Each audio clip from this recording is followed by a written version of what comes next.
50 दिन जेल में रह के भी आम आदमी पार्टी के अरविंद केजरीवाल को चैन नहीं था। चालाकी से चुनाव प्रचार कर रहे थे आम खाकर। हालांकि आरोप उन पर यह लगे कि उन्होंने जानबूझकर आम खाए ताकि शुगर लेवल बढ़े, सेहत खराब हो और वे आराम से जमानत पा सकें। ईडी का कहना है कि उन्होंने 50 आम खाए, लेकिन केजरीवाल भी कहां ईडी के मानने वाले थे। मैंने सिर्फ 3 आम खाए, लेकिन उनकी असली मुसीबत आम नहीं, दारू है। 100 करोड़ का शराब घोटाला जिसका उन पर इल्जाम है, जहां ये आरोप लगा कि उन्होंने अपने सीएम ऑफिस में तेलंगाना के पूर्व सीएम केसीआर की बेटी कविता से मुलाकात की मार्च 2021 में और उनसे मांगे 100 करोड़, जिसके बाद उनके डिप्टी मनीष सिसोदिया ने उनके घर पे शराब नीति में हेरफेर करने का आदेश दिया, थोक व्यापारियों को फायदा पहुंचाने के लिए। उनका कमीशन 5 से बढ़ाकर 12% कर दो। उनके सेक्रेटरी भौचक के रह गए। भाई साहब, बिजनेस वालों की बात तो कभी मिनिस्टर साहब ने मीटिंग में करी नहीं। उस समय ना तो सेक्रेटरी को ना ही किसी और को इस बात की भनक थी कि दक्षिण भारत के शराब कारोबार के दिग्गजों का एक कार्टेल के कविता की अगुवाई में आपके दलालों को 25 करोड़ रुपए के बैग भिजवाए गए उनके बंदों के जरिए, ताकि वे दिल्ली की मुनाफेदार नई शराब नीति में बड़े खिलाड़ी बन सकें। और इसमें आप उन 20 करोड़ रुपए की रिश्वत को जोड़ लें जो आपको भेजे गए मुंबई के अंगड़िया हवाला वालों के जरिए, तो हुए कुल 45 करोड़ रुपए इकट्ठा, जिसे आपने गोवा में 2022 के विधानसभा चुनाव लड़ने के लिए इस्तेमाल किए। कहा यह भी गया कि मफलर पहने आम आदमी के केजरीवाल ने इन पैसों से गोवा के 7 स्टार ग्रैंड हायत होटल में रहकर चुनाव प्रचार का संचालन किया। दिल्ली के ओबरॉय होटल्स में भी मीटिंग हुई, जहां कविता और उसके गिरोह ने 100 करोड़ की भरपाई मांगी आपके सबसे बड़े बिचौलिए विजय नायर के साथ, जो पार्टी के अंदर बिना शोर मचाए अपने पद पर काम करता था, ज्यादातर मीडिया और कम्युनिकेशन रणनीति संभालने का, जिसने आपकी नई शराब नीति का अच्छा प्रचार किया लोकप्रिय ब्रांड और कॉमेडियनों के जरिए। नायर पार्टी और शराब नीति के लिए इतना जरूरी था कि उसे केजरीवाल के साथ वाले सरकारी बंगले में ठहराया गया। लेकिन उनकी कविता के सीए के साथ व्हाट्सएप चैट अहम सबूत बने, जिससे पूरे घोटाले का पर्दाफाश हुआ, जहां ये पता चला कि रिश्वत के बदले में कविता को शराब नीति की रिपोर्ट मिली, वो भी दिल्ली मंत्री परिषद को मिलने से पहले। और ये भी कि इस पॉलिसी को खास तौर से ऐसे बनाया गया ताकि सिर्फ बड़े बिजनेसमैन वाले ही इसके लाइसेंस की नीलामी और महंगी चमकदार दुकानों की जरूरतों को पूरा कर सकें। इस लाइसेंस में इतना मुनाफा था कि कविता जी ने 32% का भारी हिस्सा जुगाड़ लिया इंडो स्पिरिट नाम के होलसेल सप्लायर में, और उन्हें मार्केट मिली पैरेनॉर्ड रिकॉर्ड की सबसे बड़े शराब बनाने वालों में से एक, जिसके चलते उसने 192 करोड़ रुपए का मोटा मुनाफा कमाया। लेकिन सवाल ये है कि ये बस घोटाले की पहाड़ की नोक है या पानी के नीचे बहुत कुछ काला छिपा है, क्योंकि कथित तौर पर इस घोटाले के दौरान सिसोदिया और बाकी आरोपियों ने मिलकर 170 मोबाइल फोन खत्म किए, और ईडी ने जिन 17 मोबाइल को बरामद किया उनमें भी ज्यादातर में डेटा डिलीट पाया गया। केजरीवाल ने भी अपने फोन को गलती से खो दिया, जिसे उन्होंने घोटाले के दौरान इस्तेमाल किया था। मुझे नहीं पता फोन कहाँ है। ईडी ने बहुत कोशिश की, यहाँ तक कि एप्पल कंपनी के दरवाजे भी खटखटाए हमारे मौजूदा मुख्यमंत्री के आईफोन को खुलवाने के लिए, लेकिन सर बिना पासवर्ड के हम आपकी कोई मदद कर ही नहीं सकते। लेकिन फॉरेंसिक एजेंसियों ने सिसोदिया के कंप्यूटर की पूरी जांच की और ओबरॉय होटल के प्रिंटर से एक ऐसा डॉक्यूमेंट निकाला जिससे दक्षिण गिरोह और आपके तार जुड़े थे। हालांकि इन आरोपों को अभी तक अदालत में साबित करना बाकी है, क्योंकि मुकदमा तो अभी शुरू भी नहीं हुआ। अब दोस्तों, आगे बढ़ने से पहले चलिए ना हमारे चैनल को थोड़ा सा सब्सक्राइब कर लीजिए और टन बेल आइकन तो जरूर दबाई लीजिए। फिर हम आपको बताएंगे आम आदमी पार्टी और शराब घोटाले के कच्चे चिट्ठे के बारे में। दबा दिया? ओके। तो 2021 में दिल्ली के उप मुख्यमंत्री मनीष सिसोदिया का मकसद था बहुत सारा पैसा कमाना, कुछ राज्य के लिए तो कुछ अपनी पार्टी के लिए, दिल्ली के शराब धंधे का निजीकरण करके, क्योंकि अभी तक दिल्ली में दारू सरकार से मंजूरी लिए देसी ठेकों को ही बेची जाती थी। अक्सर दिल्ली वाले हरियाणा के गुरुग्राम जाते थे दारू खरीदने, क्योंकि वहाँ सस्ती मिलती थी, जिससे दिल्ली की दारू की कमाई में घाटा होता था। इसलिए सिसोदिया ने शहर को 32 जोन में बांटा और हर एक जोन को नीलाम किया एक प्राइवेट शराब व्यापारी के हाथ में, जिससे सरकार पर छप्पड़ फाड़ 8,000 करोड़ से ज्यादा की रकम बरसी व्यापारियों द्वारा दी गई लाइसेंस फी के जरिए। बदले में व्यापारियों के लिए सरकार ने शराब की बिक्री पर टैक्स को 25% तक घटाकर 1% कर दिया, ताकि पड़ोसी गुरुग्राम के साथ वे मुकाबला कर पाएं और शराब के काला बाजार को खत्म कर दें। अब पहले की देसी दारू ठेकों को बदलकर इन प्राइवेट खिलाड़ियों ने चकाचौंध भरी नई दुकानें डाल दी और ये दारू पर कभी ना सुनी गई बड़ी बड़ी छूटें देने लगे, कभी कभी तो 50% तक। दिल्ली के शराबियों ने इस मौके को खूब पकड़ा, जिससे राजधानी में वाइन और विस्की की बिक्री में काफी बढ़ोतरी हुई। लेकिन सिसोदिया पर आरोप लगा कि उन्होंने सारे फैसले अकेले ही कर डाले, जैसे दिल्ली उन्हीं की सल्तनत हो। उन्होंने तो उपराज्यपाल को भी शामिल नहीं किया, वे मनमानी करते गए।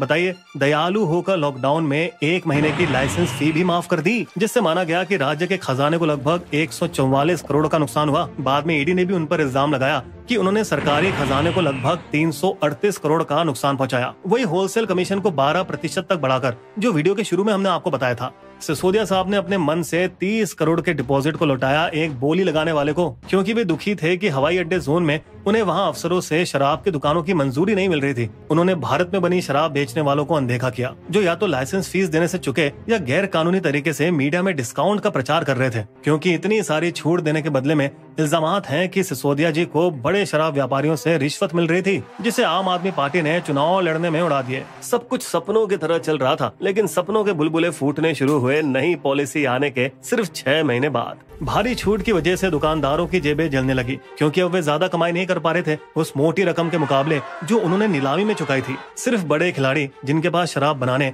और थोक में बेचने दोनों की काबिलियत थी, सिर्फ वही अपना बिजनेस चला रहे थे। इतना बुरा हाल हो चुका था कुछ ही महीनों में कि 32 में से 9 खुदरा व्यापारी और 14 में से 4 थोक व्यापारियों ने अपना लाइसेंस वापस कर दिया। मुश्किलें और बढ़ी और 176 दुकानें बंद हो गई, जबकि 206 दुकानें तो कभी चालू ही नहीं हुई थी, क्योंकि वे शहर के गैर कानूनी बाजारों में थी। इस सब की वजह से शराब के टैक्स की आमदनी पिछले सालों के 6 से 7 हजार करोड़ तक भी नहीं पहुंच पाई, जो कि सिसोदिया के लक्ष्य से तो बहुत दूर थी।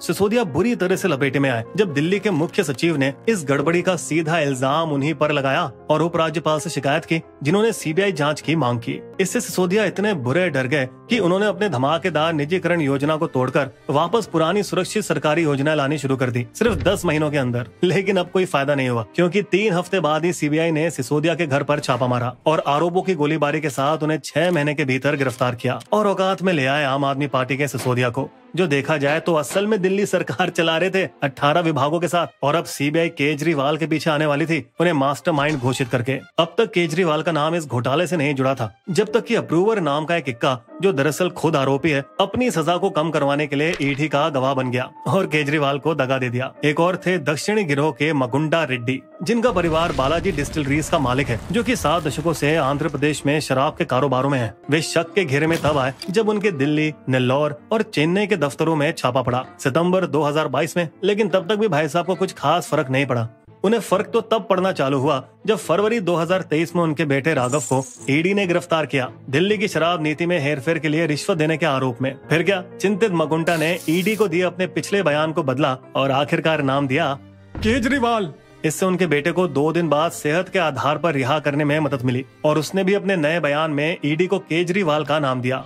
इससे भी ज्यादा दिलचस्प बात तो ये है कि मगुंडा ने जगन मोहन रेड्डी की पार्टी छोड़ बीजेपी की एनडीए के साथ गठजोड़ कर लिया, वो भी 2024 के लोकसभा चुनाव से ठीक पहले। एक और मुख्य गवाह है हैदराबाद के पी शरद चंद्र रेड्डी, अरबिंदो फार्मा के निदेशकों में से एक, जिन्हें भी ईडी ने गिरफ्तार किया क्योंकि वे प्रॉक्सी कंपनियों के जरिए 5 जोन के लाइसेंस हासिल कर चुके थे, जबकि पॉलिसी में सिर्फ 2 की अनुमति है। फिर वही दिलचस्प बात हुई, गिरफ्तारी के 5 दिन बाद अरबिंदो फार्मा ने 5 करोड़ के चुनावी बॉन्ड खरीदे, जो सीधा भाजपा के अंदर गए। उन पर यह भी आरोप है कि उन्होंने ईडी को दिए अपने पहले 11 बयानों में केजरीवाल का एक बार भी नाम नहीं लिया। लेकिन 6 महीने बाद पीठ दर्द होने की फालतू वजह से उनको जमानत मिल गई और उससे भी गजब बात यह कि ईडी ने इसका विरोध तक नहीं किया। फिर क्या, दिल्ली की अदालत ने शरद को सरकारी गवाह बनने की अनुमति दे दी एक नए बयान के साथ। केजरीवाल। 2 और लोग जिनकी गवाही काम आई, वो है मनीष सिसोदिया के भौचक्के रह गए सचिव सी अरविंद और दिल्ली स्थित व्यापारी दिनेश अरोड़ा, एक और रिश्वत देने वाले। इन बयानों के आधार पर ईडी ने 6 महीनों में केजरीवाल के नाम 9 समन जारी किए, लेकिन हमारे खौखो भाई साहब ने इन सभी को नजरअंदाज कर दिया। आखिरकार ईडी ने उन्हें 2024 के चुनाव से ठीक पहले गिरफ्तार किया,